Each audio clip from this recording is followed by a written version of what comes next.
Naam. Mtume Rasul sallallahu alayhi wasallam kuleta tashahud karudi kumswalia kwa nafasi ya kuomba sio? Naam. So katika hiyo katika kuomba dua is it kuna specific language unatumia ama pia kinyumbani? Swali limeenda shule. Tumeelewana vizuri. Swali lako la kwanza ni hilo. Swali la pili utajibu kwanza ama niulize yote? Upendavyo. Haya, bismillah. Katika upande wa ile dua maulama wamestarifiana katika swala ya faradhi, sio katika swala ya sunna. Katika upande wa swala ya faradhi maulama wamestarifiana.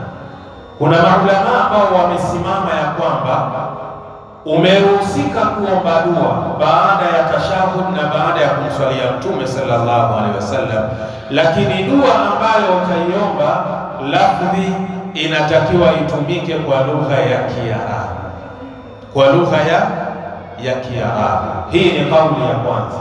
Lakini kauli ya pili ya maulama, kuna wale ambao waliosimama wakasema inafaa kuomba kwa lugha yoyote, lugha ya mama. Tuelewana vizuri?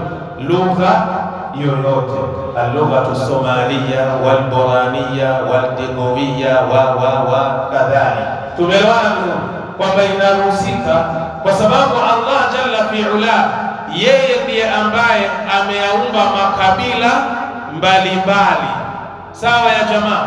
Mbali na kuumba kabila mbalimbali, akaumba na ndimi tofauti tofauti. Lugha yoyote unayoizungumza Allah anafanya nini? Anakuelewa.